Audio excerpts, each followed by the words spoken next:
Stella POV. Lumiliit man sa mga mata ni Seniora Indira ang chopper na kinalululanan nina James at Patrice, na natiling nakasunod ang kanyang mga mata roon. Wedding ng anak niya pero wala siya sa tabi nito. Well, this is all you got for being a brat, Indira. She was scheming and manipulative. Nais niya lang na umikot sa kanya ang buong mundo. What she wanted, she got. Hanggang sa dumating nga sa puntong pati sariling pamilya ay nasira niya. Binasak niya ang perpektong buhay na meron siya noon. She had money, family and love. Ngayon, pera na lang ang tanging meron siya. Family and love had become a wish and a prayer for her. I am happy for you, son. Namalaya na lang ni Indira ang butil ng luhang nagpalabo sa kanyang paningin. Now, you are crying, Indira. The last thing she would. Well, at least, ang dating Indira. She gracefully wiped her tears away using her expensive hanky. Iniumang niyang muli ang mga mata sa binoculars, at itinuon sa mga taong hanggang ngayon, ay nasa rooftop pa rin ng Villamor Towers. May hinahanap siya sa kaganapan sa kabilang gusali, mula sa kanyang kinaroroonan sa kabilang rooftop. She was looking for someone. She smiled when she finally found him. Romeo. Naging mapait ang ngiti niya. Ang asawa niyang sobrang bait at maunawain. Kahit ito man ay napuno na sa kanya. Naalala niya ang araw na iniwan siya ng asawa. It was the same day na natuklasan ni James ang mga kabalbalang ginawa niya. The two most important men in her life, she lost them in just a snap of a finger. Kasalanan niya. Siya lang ang dapat sisihin. This misery she felt was well deserved. 5 years ago. Tita, rinig na rinig niya ang iyak ni Stella sa kabilang linya. Mula sa pagkakahiga sa couch na nasa tabi ng hospital bed, sa private room ni Romeo ay napabalikwas siya ng bangon. Tanga ng cellphone sa tainga, ay binaybay niya ang pasilyo at patuloy na kinausap si Stella. What's wrong, Stella? Are you drunk? She knows Stella. Hindi ito madaling umiiyak. She is as strong as she is. Kaya nga at magkasundo sila. Next to sorry, she is her next choice. To be the wife of his only child. I heard Dad and James talked. Nabuhay ang kuryosidad niya. Nawalang bigla ang antok niya. Anong pinag-uusapan nila? James is marrying that Patrice. Tumikwas ang kilay niya. Isang Patrice lang ang kilala niya, ang anak ng maid ni Beatrice. Isang babaeng walang finesse. Oo nga at may pinag-aralan pero hindi ito nabibilang sa mundo nila. At may kaugnayan ito sa mga kabalyero, ang pamilyang namahiya sa kanila. Good thing na may galami siya sa mundo ng broadcast industry. Nagagawang maganda ang balita. Tungkol sa naaantalang kasal nina James at Sorry. Ngunit may mga taong nasa sirkulo nila ang nakakaalam pa rin. But being Indira, she could do everything. Para busalan ang bibig ng mga taong maaaring manira sa reputasyon ng kanyang pamilya. Patrice, the daughter of the maid. Naninigurado niyang tanong.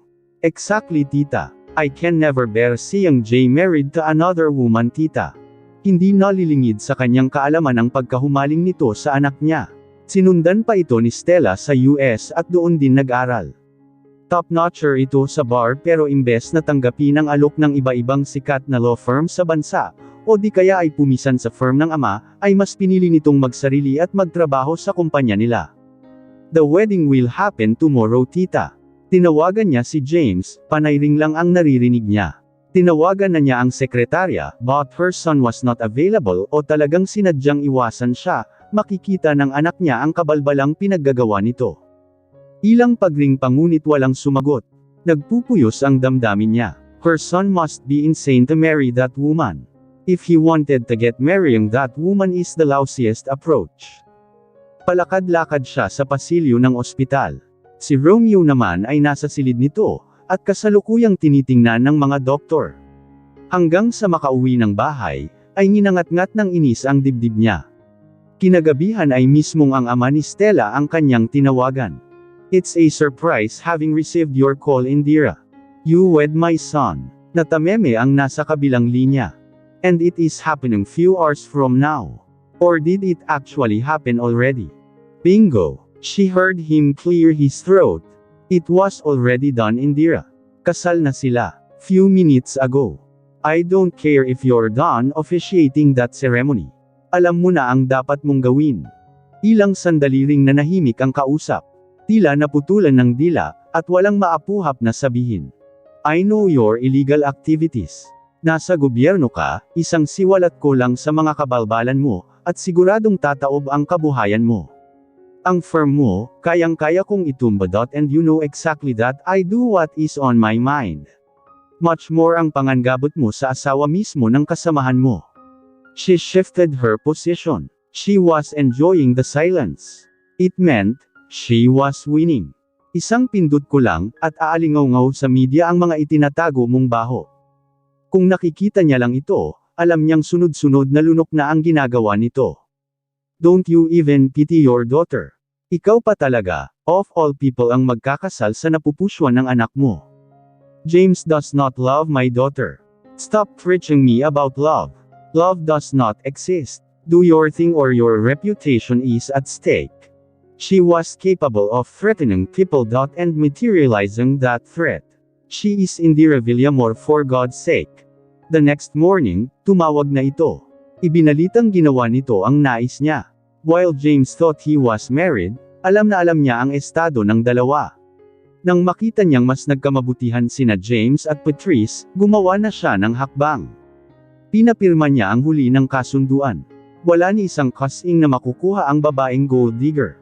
But the inevitable happened. Her James fell in love, and it was hard. Naalarma siya. Ginawa nila ni Stella ang lahat, para mapaghiwalay ang mga ito. Patrice was no good for her son. Nagtagumpay sila pero hindi niya nagawang rendahan ang anak. The day James learned everything, iyon din ang araw na nagsimula ang pag-iisa niya. She broke other people's lives. Wala siyang karapatang maging masaya. Isang malalim na buga ng hangin ang ginawa niya. Pumihit at tinungo ang elevator compartment ng building na kinaroroonan niya. Saan ho tayo, senyora? Manila Chinese Cemetery, sagot niya sa driver. Isinandal niya ang likuran sa malambot na upuan. She may be riding an expensive Mercedes, but she felt so poor inside. Geo, pull over. Tumalima ang tsuper. Pinaba ang bintana ng utusan niya. May mga batang nagtitinda ng basahan ang lumapit sa kanila. Geo knows the routine. Papakyawin ang lahat ng paninda ng pinakaunang batang lalapit, at walang sabi-sabing sisibad ng takbo ang kotse. Somehow, gumagaan ang bigat ng kalooban niya. Ilang minuto lang ay papasok na sila sa malawak na sementeryo. Anumang oras ay nagagawa niyang pumasok sa lugar na ito. Alam na alam ni Geo kung saan paparada, at mas lalong alam na alam niya kung saang direksyon ang tatahakin ng kanyang mga paa. Nasa kanyang likuran lang si Geo. Sa wakas ay narating nila ang pakay. Isang kwadradong marmol na may nakaukit na pangalan. Stella Ignacio. Sa ibaba ng pangalan ay ang petsa ng kapanganakan at kamatayan. Ilang beses na ba siyang pabalik-balik rito, at nabasa ng paulit-ulit ang mga nakaukit na letra. But just the same, iba yung kalungkutan ang umaalipin sa puso niya. Naninikip ang dibdib niya. Stella committed suicide. Hindi nito nakayanin ang lahat. Natuklasan ni James sa pamamagitan ng private investigator. Ang pananabutahe ni Stella sa kumpanya. Idagdag pa ang pagiging kasabwat nito sa pamemeki ng kasal ni James. A scandal was about to break. When the disbarment process was about to begin, Stella committed suicide. I just hoped I never fed myself with lies, tita. Ang huling pag-uusap nila ni Stella, sa pinakahuling beses na magkausap sila sa telepono. The next morning, Stella was found dead. Overdose sa sleeping pills. Wala siyang ibang sinisisi kundi ang sarili niya. She was the one who fed Stella with all those lies. Mas matanda siya. Kahit pa sabihin napakatalinong babae ni Stella, pero kung sana ay napagsabihan niya ito, siguro ay buhay pa ito hanggang ngayon. Stella needed a friend, but she took advantage of her weakness. Kaya tinatanggap na niya sa sariling hanggang sa mamatay siya ay mag-iisa siya. Mr. Ignacio couldn't forgive her. Her family became distant to her. And Sia, oh, that sweet grandchild of hers. Sana nai-enjoy niya kung papaanong spoil ito. Sana nabibigyan siya ng pagkakataong may hatid sundo ito sa eskwela. She wished she could have attended every school plays, that other grandparent enjoyed with their grandkids. Sa pangarap na lang niya iyon magaganap. Lumuhad siya at hinaplos ang pangalang nakaukit. I am so sorry Stella. Paulit-ulit na siyang humingi ng kapatawaran, ngunit ang bigat sa dibdib ay ganoon pa rin. Hindi mabawas-bawasan. Ilang segundo pa muna siyang nanatili sa ganoong posisyon, bago umalis. Nang makalula ng kotse ay may tinawagan siya. Indira, kagagaling ko lang sa puntod ni Stella. Katahimikan. Ilang sandalring naghari. Don't be too hard on yourself Indira. Everything was supposed to happen. Too bad, isang buhay ang nawala. Pero minsan ko lang ito sasabihin, I do not harbor ill feelings towards you. I am as much a sinner as you were. I did illegal things, you were manipulative. Maybe, if we only lived morally, then, everything would have turned out differently. Give yourself a rest. Nawala na ito sa kabilang linya. Kahit papaano ay gumaan ang pakiramdam niya. Isa pang numero ang itinipo niya. Seconds later ay may sumagot na. Nasa isla na sila tita. Napangiti siya nang marinig ang tinig ni Dexter sa kabilang linya. Pribadong isla sa Palawan na pag-aari niya ang tinutukoy ng kausap. Good to know Dexter. Thank you, tita, you cannot keep on hiding from them. I believe mapapatawad ka na ni Jay now, that his family is complete. I hope so. This is the least she could do. Napatingin siya sa nararaanang mga establishmento. So just hope that James and Patrice are having the best times of their lives. Sa gitsit ng hangin at paghampas ng tubig sa batuhan. Ang mga tunog na nakisabay sa mga ingay at impit na daing ng 2 taong nagmamahalan, at sabik at mainit na inaangkin ang isa't isa. Ang impit na mga daing at bulong ay nagmistulang tila banayad na note sa napaka-sensual na liriko ng kanta. Napaangat ng mukha si James, at tinitigang mabuti ang asawang nakapikit at napapasayaw. She was red. Her face was all red. Kagat nito ang pang-ibabang labi, at kung saan-saan dumadapos sa balat nito ang naglilikot na mga kamay. Habang malaya niyang sinakatuparan ang naglalarong kamunduhan sa utak, ay napapahalanghing na tila uod na naglilikot ang magandang katawan nito. Mas nagsisitayuan ang mga balahibo, mas tumitigas ang mga korona na walang sawa niyang pinagpala. Bakit ka huminto? She was desperate. Desperately sexy and such a turn-on. Napangiti siya. He was on the right track. Napapasaya niya ng gusto ang asawa. 5 years and he has dreamed of this moment.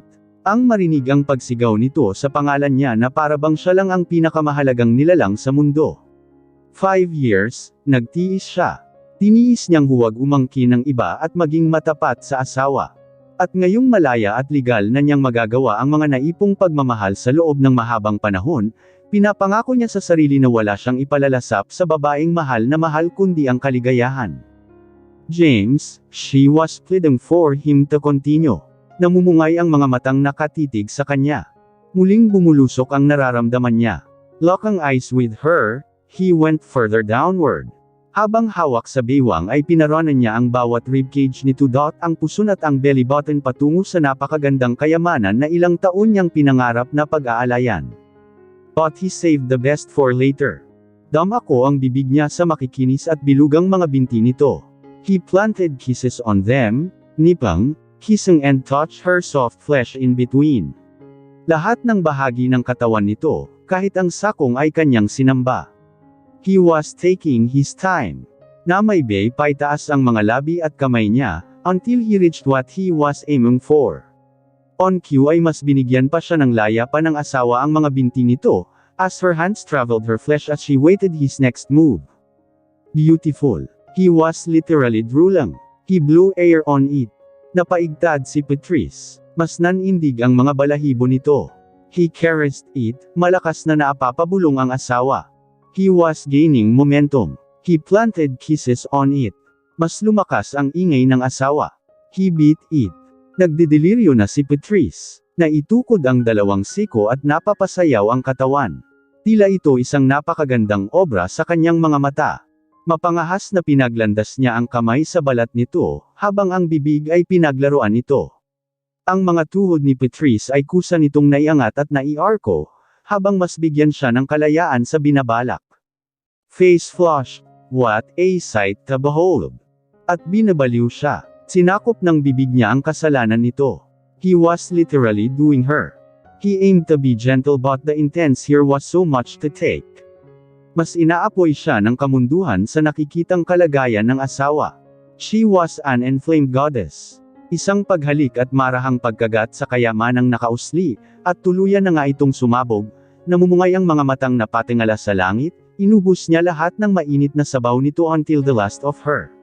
Lahat ng init. Patrice tasted like magic. So sweet and addicting. Ibinakod niya sa magkabilang gilid nito ang dalawang braso, at pinagdikit ang mga noo nila. Their lips were almost brushing but hardly kissing. Babe. Nakatingala ito sa kanya, mapupungay ang mga mata. Umangat ang ulo nito para halikan siya but he moved his face away. James, please. She hungered for him as much as he longed for her. Not yet, baby. Umangat ang sarili nito at pinagdikit ang kanila. She was dancing beneath him. Mas yumigting ang mga panga niya sa nakikitang sensual na galaw nito, habang kagat ang mga labi. His wife looked so hot and sexy. Can't wait to have enough of me, babe. Ikinulong niya sa kanang binti ang kaliwang binti rin nito, making her unable to move.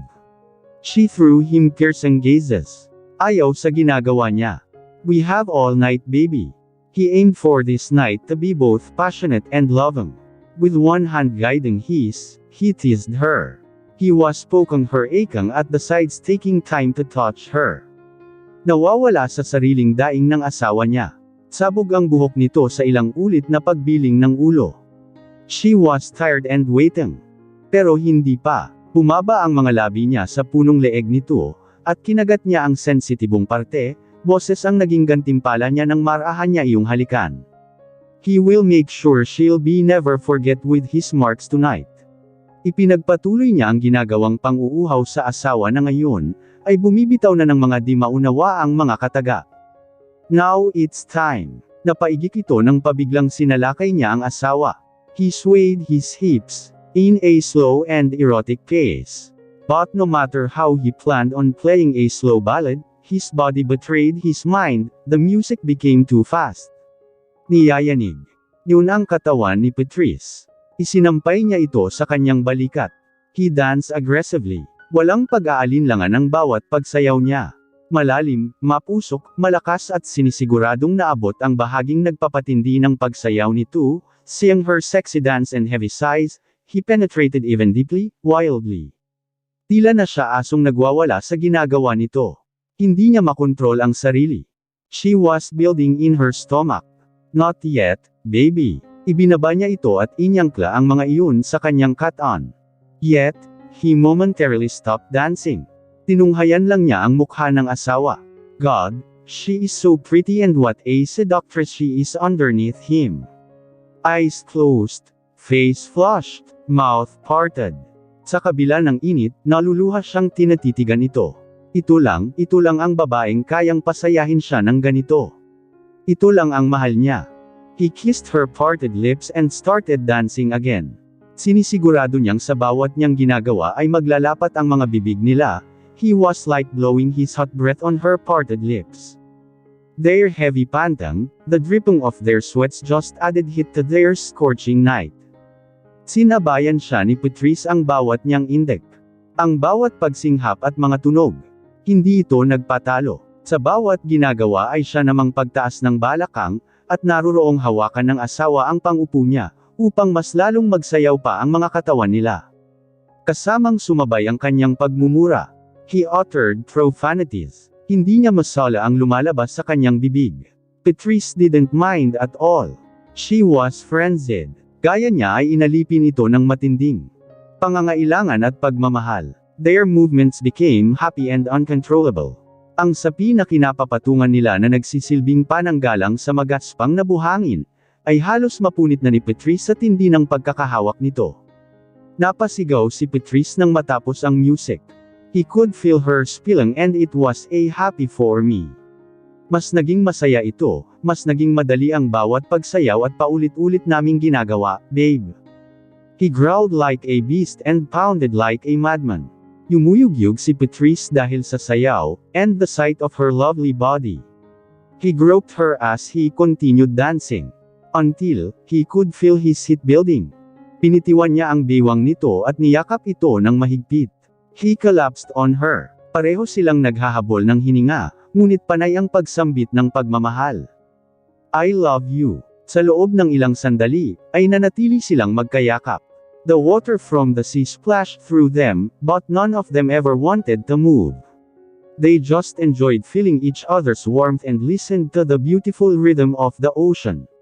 Sumabay iyon sa marubdob na tibok ng kanilang mga puso. Love, baka may makakita sa atin dito. Si Patrice ang unang bumasag sa katahimikan. No worries. Solo natin ang islang ito. Umuwi sa mainland ang mag-asawang caretaker, Dexter made sure of that. She smiled and softly caressed his face. He could see satisfaction in her eyes. Yung kaibigan natin, tupakin din pero mabait. Bakit hindi pa yun nag-aasawa? It's his story to tell. Pinahid ni Patrice ang pawi sa kanyang noo. I love you. I love you, and I love our babies. Natawa ang asawa ng siya at kintalan ng halik, dumausdas ang puso nito. Sinisigurado kong may laman na ito the first time we did it at the conference room, he said while tapping her abdomen. Kailangang mabuo na natin kaagad sina Arthur, Achilles at Athena. Naalala mo, kumislap ang mga mata nito. Lahat naman ng tungkol sayo, nakaukit dito sa puso ko. Everything about you is precious to me. Ganyan mahal. Nagiging emosyonal na naman siya. James naman matapos mo akong pasayahin, paiiyakin mo naman ako. His cute and sweet wife. Ganitong ganito pa rin kapag natutuwa. Love, can I make a confession? Confession, may kasalanan ito. Nagka-boyfriend ba ito? Naninikip ang dibdib niya hindi pa man. May kasalanan ako sayo. Hinintay niya ang edudugtong nito.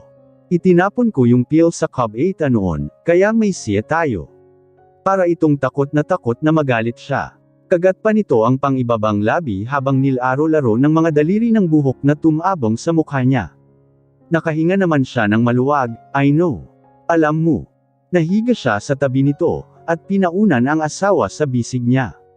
He embraced her so tightly. Hoy! She was throwing tantrums. His cute little wife na mahal niya, pinalo pa ang braso niya. I saw you. Nagalit ka ba? How he remembered seeing her all worried. She cried while she burrowed her face on her knees. Gusto niya itong yapyusan ng panahong iyon. But he gave her space. Nahihiya din siya kung paano niya ito aaluan. Kaya hinayaan niya lang ito. At the time, alam na niyang gusto niyang magkaanak kay Patrice, kahit hindi pa siya sigurado sa damdamin rito. Kailan ba ako nagalit sa'yo? Alam mo namang kahinaan kita, and we wouldn't have siya kung hindi mo iyon ginawa. Mas nagsumiksik ito sa kanya. I love you, love. So much. Mas mahal kita. Alam mo yun. She protested but he muffled her protest with a kiss. Pero yung mami mo ha, sabay nating puntahan one of these days. May galit pa rin siya sa nanay niya, pero ito pa rin naman ang naghanap ng paraan para magkabalikan silang muli ni Patrice. Wala nang puwang ang anumang galit sa puso niya.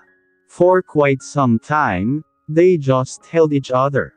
Ang sarap sa pakiramdam na katabi niya ang asawa, habang nakatingala sa buwan. Love, Ham. Sagot niya na hinaplos-haplos ang balikat nito. Noong wala ako, nagkaroon ka ba ng affair sa iba? May nginig sa boses nito. May nagbabadyang takot. Wala, promise. Lamunin man ako ng dagat. She smiled while combing his hair with her fingers. May nanligaw ba sa'yo nung wala ako? Oo, nagka-boyfriend ako. Biglang nagbago ang mood niya. Pumangon siya at tinunghayan ito. Tiningnan niya ito ng masama. She looked so serious. Ayaw niya sa birong iyon. Biro lang po. Nakangiti nitong piningot ang tungki ng ilong niya. I know. Paano? Masyado kang in love sa akin Plus, you were almost intact. It's like I'm a first time again. James. Bibig mo. Tinakpan nito ang bibig niya nang namumula ang mukha nito. Siya naman ang napahalakhak ng malakas. Matanong ko lang. Bakit ba ang init ng dugo mo sa akin noong dalagita ka pa lang? Hamalakhak ito. Paano po kasi nakakasilaw ang kagwapuhan mo? Oh Marco, ang kilay niya, you found me handsome. Oo, at naiinis ako, kasi ayaw kong magkagusto sa mayaman. Wait, gusto mo ako noon pa. Kagat 12 tumango ito. Naniningkit ang mga mata at namumula ang mukha. Crush mo ako noon pa. Tango ang sagot nito. So, that makes us even. It's her turn to be surprised. Kumunat ang noo at nanulis ang nguso. Her signature pouting of lips na unang nakaagaw ng kanyang atensyon. Yan, ang panunulas ng nguso mo na yan ang dahilan, at ang pangungunot ng noo, at yang malagat na mga mata at ang pagiging saplade mo. Diyan mo ako unang nakuha eh. Bwe, di nga. Ayaw maniwala. Umiling-iling lang ito. Ayaw talaga. Kiniliti niya ito sa tagiliran. James, ano ba? Kumalo sa ihip ng hangin ang mga tili, at tawanan nila ni Patrice. Patrice's laughter is a sweet music to his ears. Sino ang mag-aakala na ang galit at pingas ng ego, ay magdadala sa kanya sa landas tungo sa babaeng minamahal, at mamahalin niya ng habang buhay. Given the chance to undo something in his life, he'd rather choose none. He would still choose the same journey, because in the end, he would wind up with this wonderful woman beside him. Ang babaeng kauna-unahan at kahuli-hulihan niyang mamahalin. Napatingin siya sa kalangitan. Ang ganda ng buwan na tumanglo sa kanila. Napakaliwanag. Alam niyang singliwanag yun ang magiging buhay niya kapiling ng asawa niya. Mas humigpit ang yakap niya rito. Excited siya na haharapin ang bukas na kasama si Patrice ang forever niya, ang nag-iisa sa puso niya. I love you. Hindi niya pagsasawa ang sambitin ng mga katagang iyon ng paulit-ulit. Every day, he will prove to her how much he adored and loved her. Kung mauulit man ang mga pangyayari sa nakaraan, he would still choose to marry her and be with her. He is ever so thankful to God for bringing Patrice into his life. Ano ba ang ginagawa natin dito? Maang naiginala ni Patrice ang paningin sa bakanteng lote, na nasa harapan nila ngayon. Sa halip na sumagot ay ngumisi lang si James, at may inginusos sa gawing kanan niya. Nanlaki ang kanyang mga mata, nang makita ang nakangiting si Lynette. I miss you. Buong higpit silang nagyakapan ng kaibigan. Kakalive mo lang noong wedding namin ah. Apparently, yes. Ngumiti nang makahulugan si Lynette kay James. Ang asawa niya naman ay patay mali siyang umaktong inosente. Mister, what is this ha? May sikreto kayo. Tell her the surprise Lynette. Dama ko ulit ang paningin niya kay Lynette, na humugat pa ng hangin bago nagsalita. Exaggerated kung tutuusin. Pinag-resign ako ng asawa mo. Tinapos ko lang ang nalalabing kontrata, why? Because of that. Sinundan niya ang itinuro nitong karatula. Nakita na niya iyon kanina, pero hindi niya pinagtuunan ng pansin ang nakasulat. In this property will soon rise P&L. Food Testing and Laboratory, J. Gumaralgal ang boses niya na napatingin sa asawa. This was supposed to be a gift sa kasal natin noon. Alam ko kasi kung gaano mo kagustang magtayo ng sarili mong negosyo. So, magagamit mo ang experience mo sa Singapore para dito. By the time na nakapanganak ka, pwede na ninyong simulan. Marami pang sinasabi si James. Pero lumagpas na ang lahat ng iyon sa tenga niya, nagsisimula na rin kasi siyang pangilidan ng mga luha. Siya itong may surprise sa asawa, pero mas nauna pa yata ang surprise nito sa kanya. At sobrang pinuno nito ng kaligayahan ang puso niya. Wala naman din kasing ginagawa ang asawa niya, na hindi humahaplos sa puso niya. Bago pa man matapos ng asawa ang sasabihin, ay naiiyak na sinugod niya ito ng yakap, at naluluhang ibinaon ang mukha sa dibdib nito. Thank you mister, thank you. Ngayon siya naniniwalang mabait nga siyang tao, sa kabila ng mga unos. Isang James ang ibinigay sa kanya ng Diyos. Hey, ikinulong nito sa dalawang palad ang mukha niya, at mataman siyang tinatitigan sa mga mata. Baka isipin niyang si Lynette na lagi kitang pinaiiyak. Patukan ako niyan. Si Lynette ay natatawa lang na nakamasid sa sweetness nila ng asawa niya. Ikaw ha, nag-video call pa tayo kagabi. Hindi mo man lang nasabi. At teka, nasaan ka kagabi nung tumawag ako? Mas lumawak ang ngiti ni Lynette. Sinasabi ko na nga ba, kinurot pa niya ito sa tagiliran na eksag. Namang umaray ang kaibigan. James, ang bayulente nitong asawa mong buntis. Nanlaki ang mga mata niya sa isiniwalat ni Lynette. Napatingin siya sa asawa. Judging by his smile, alam na nitong buntis nga siya. Ba't di mo sinabing alam mo na? Sa kanya naalala ang mga binibili nito para sa kanya. Bago pa man niya hilingin naruroon na kaagad ang mga gusto niyang kainin. Lately, napapansin niyang, bihira itong kumalabit sa kanya. Mas siya pa ang nangangalabit. Ganito raw talaga ang buntis, mainit. Kapag may ginagawa sila ingat na ito. Nakakahiyaman pero na-miss niya ang totoong James sa kama. Ano ba yan, buntis siya pero maalay ang utak niya. Nag-iinit tuloy ang sulok ng kanyang mukha. I waited for you to tell me. Inakbayan siya ng asawa, nagsumiksik naman siya sa kilikili nito, ito yata ang pinaglilihiyan niya. Gusto niyang amuy-amuyin ang kilikili ni James.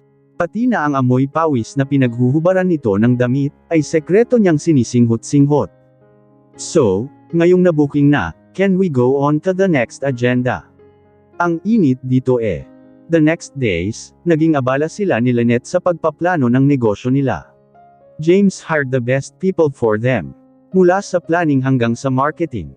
Konting kibot niya lang, lagi kaagad itong nakaalalay. You cannot get tired. May twins sa tummy mo. Umuumbok na nga ang tiyan niya ng ganito kaga, kaya napapangiti siya every time na binabanggit nito ang salitang kambal. How could he be so sure? Siguro ay dahil malobo nga ang tiyan niya. Everything went so smoothly. Sa ika-6 na buwan ng pagbubuntis niya, ay natapos na rin ang building nila. Matapos ang 5 buwan, ay naging operational na sila. Pautay-utay, pa isa-isang kliyente pero masaya na sila ni Lynette. They will eventually get there. May mag-outsource din na mga food and beverage companies sa serbisyo nila, imbes na gumastos ng sariling research. Minsan ay wala sa sariling nagbiro siya sa asawa. Kukunin kaya natin si Dr. Calix. Gusto lang naman niya itong kulitin. Gusto niyang nakikitang naiinis ang asawa na dahil buntis siya, ay tinitiis nito kahit ang pagkunot ng noo. James had consistently shown patience towards her right from the beginning.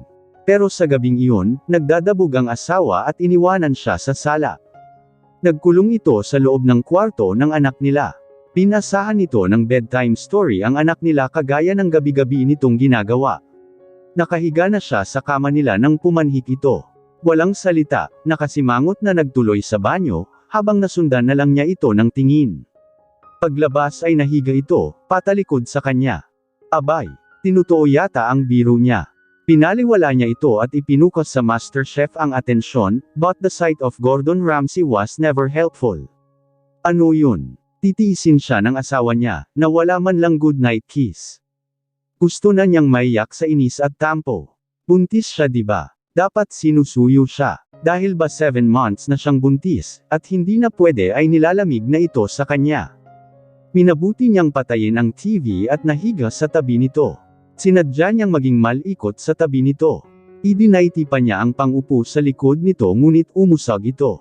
Nakakainis. Padabog siyang umahan sa kama, at walang patumanggang nagtungo sa veranda. Ngunit ilang minuto na siya sa labas ay hindi man lang siya nito sinundan. Nakakainis ka na. Natitiis mo na talaga ako. Porke ba at lumulubo na siya. Nandidiri siguro ito sa kanya ngayon. Nangangitim pa ang mga kilikili niya. Pati yata singit niya may dark spots na rin.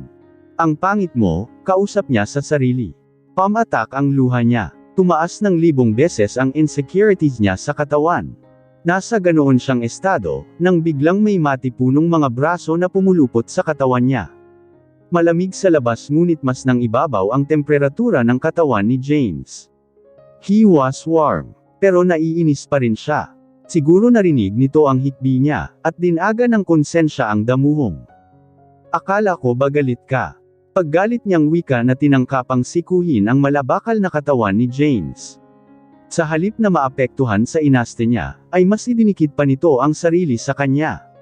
Tumama sa likod niya ang umbok nito, alam niyang galit na galit. Parang nagbabantang manusok sa balat niya. Heto na naman siya, parang dahan-dahan nang napapalitan ng tampo at umalipan na naman ang kamunduhan sa utak niya. Galit na galit ako, my member is. Kinuha nito ang kanang palad niya at giniya patalikod. Seconds later, she was touching his. Automatikong napabulong sila pareho. Ang halay niya, Kanina lang patampo-tampo siya, ngayon naman konting dantay lang, at napapawaw na, if you were not 7 months pregnant, tiyak na naparusahan na kita. Kinilabutan siya sa sinabi nito. Ibang parusa yata ang ibig nitong sabihin. Sweet, she giggled inside. Ipinihit siya nito paarap. Immediately, he claimed her lips. Ngunit saglit lang ang halik na iyon. Lumuhad ito sa harapan niya. Tenderly, he touched her belly, and planted soft kisses on her bulging tummy. Humahaplos sa puso niya ang namalas na sweetness. Lalo na nang makita ang tila kislap ng luha, habang hinahalikan nito ang sinapupunan niya. Nahaplos niya ang mukha ng asawa, at sinukli ang buhok nito. I love you sons. I love ate, you and mama. Nagangat ito ng tingin. I love you. Sa isang iglap ay tumayo si James, at sinakop ang bibig niya, his kisses mirrored hunger. It was wet and hot and sexy. Nakipagsabayan siya sa makapugtong paraan ng paghalik ng asawa. She bit his lip, making him sound. Nakipagtagisan ang bibig niya sa bibig nito. Later on, he stopped kissing. Niyakap siya nito ng buong higpit. I'll punch that calyx oras na lapitan ka niya. Banggitin mo pa siya ulit, at susugurin ko yun sa Singapore. Napangiti na lang siya sa pagiging seloso ng asawa niya. Possessive, maybe. Sweet, definitely. Nakakatawa lang, ang butiti niya na pero nagseselos ito. Promise me, pangako. Tumingkayad at kinintalan ng magaang halik ang mga labi nito. Pinuhat siya ng asawa at maingat na pinahiga sa kama. Tumabi ito sa kanya at inunan ang ulo niya sa bisig nito, I love you Patrice. I love you more, mahal. Sorry, kailangan pa ba talaga yan? Atubili siya sa planong ito nina Sorry at Lynette. Nasa bakuran sila at kasalukuyang pinapanood ang mga kaibigan. Gender reveal ng baby nila. Ang oo naman nito eh. Sabay siyang pinandilatan ng mga mata ng dalawa. Na para bang malaking krimen ang pangungusap niya, humandar na naman iyang pagiging taong bundok mo. Alam mo mas mukha ka pang baby boomer kesa millennial. Mag-relax ka na nga lang. Halatang naiinis na rin si Lynette sa walang tigil niyang reklamo sa plano ng mga ito. Ano yun, ipopost sa Instagram. Napangiwi siya. Kapag kuwi na pagtuunan ng pansin ang slices ng bono na hanggang ngayon ay hinahanap-hanap pa rin niya. Kung saan man nakakakuha si James nito ay hindi niya alam. Gustong-gusto niya ang lasa nito. May hint ng kaunting asim, at sa kabuuan malagatas ang lasa at katas. Don't worry, sa Instagram ko ipopost. Alam ko namang inactive yung sayo. Nag-relax siya at hinayaan ang mga kaibigan. Nang bigla na lang may tumabi sa kanya sa kinauupo ang bench at niyakap siya. James' manly scent enveloped her senses. Kaaya-aya sa pakiramdam. I love you. Heto na naman ang asawa, at pinagtitripan na naman ang sensitibo niyang leeg.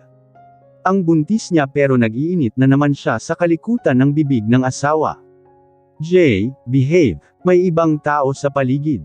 Ang sagol ninyong dalawa. Ayun na nga. Pinagdiskitahan na sila ni Lynette. Buntis ang asawa mo Jay ha. Ngumisi lang ang asawa niya. Lynette, just go on. Hayaan mo kami. Alam mo rin ito. Nilingon niya ito, yes. Kinagat nito ang hiwa ng pagkain sa kamay niya. Ang damuhong sinipsip pa ang katas na naiwan sa gilid ng bibig niya. Nag-iinit tuloy ang mukha niya, nang makitang nagkikindatan ang mga kaibigan niya. Ngali-ngali na talaga niya itong batukan, na alam naman niyang di niya kaya. How are my babies? Hinalikan nito ang sinapupunan niya, pagkatapos ay ikinulong ang mukha niya sa dalawang palad nito, at ginawaran siya ng masuyong halik sa labi. His sweetness never faltered. Mas tumatamis pa yata habang tumatagal. Ipagbabalat pa ba kita? Itinaas nito ang kulay berdeng prutas, na halos kahugis ng Carabao mango. Umiling siya, Papa. Nagtatakbo ang prinsesa nila. As usual, sa ama kaagad nagpakarga. Sa kanilang dalawa ay mas disciplinarian siya, si James naman ang maluwag. How's my princess? I got a, Papa. Wow! Ang galing naman ng baby namin. She couldn't help but smile at the sight of her husband and her daughter. Contentment was written all over James' face habang nilalaro ang anak. Everybody, get ready. Malakas ang sigaw ni Sorry, habang nakaumang naman ang pamalo ni James sa nakasabit na pinata. 3, 2, 1. Tumunog ang malakas na pagpalo ni James. Nasira ang pinata. Nagsilaglagan ng kulay asol na mga confetti mula sa loob niyon. Lalaki. Umugang ang palakpakan ng mga nasa paligid. Pinupog naman siya ng halik ni James at ikinulong ng yakap ng asawa. Picture naman. Ang saya lang ng araw na ito. 2 buwan matapos ang gender reveal ay nanganak na siya. Habang nakahiga sa stretcher, hindi mapuknat ang nerbiyos ni James. Halos sigawan na nito ang mga nasa emergency room nang isugod siya. 2 oras ang nakalipas, at umalangaw-ngaw ang matinis na iyak ng kambal. Hindi may pinta ang kaligayahan sa mukha ni James nang kargahin ang isa sa mga sanggol.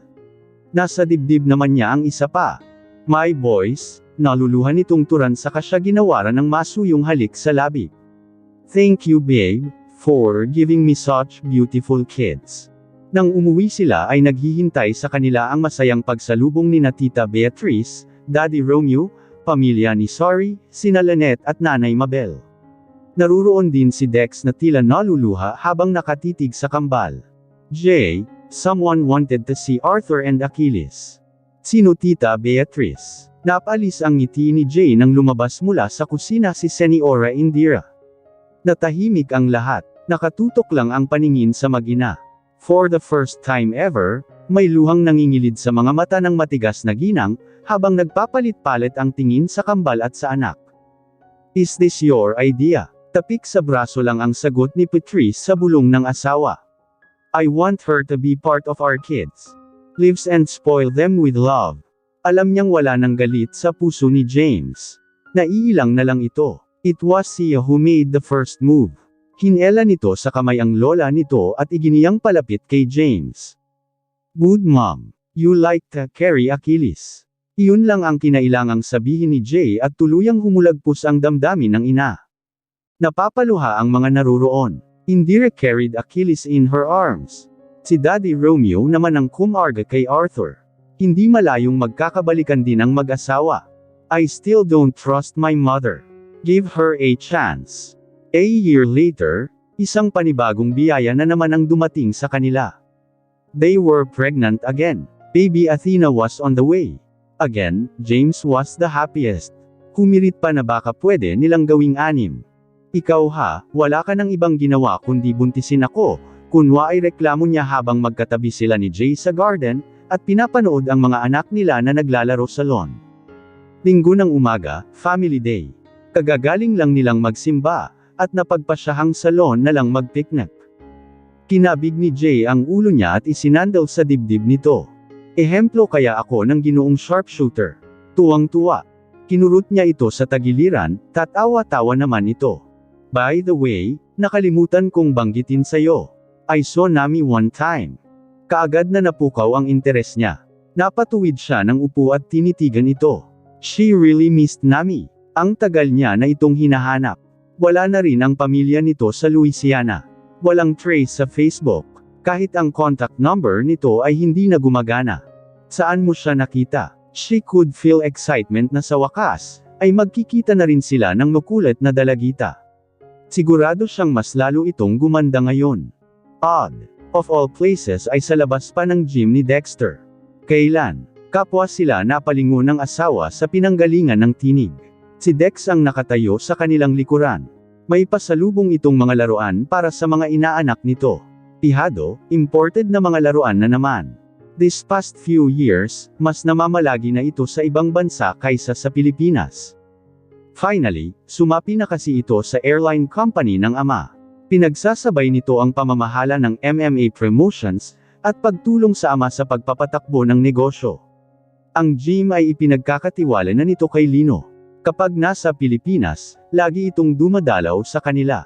Have a seat. Kailan ka pa dumating?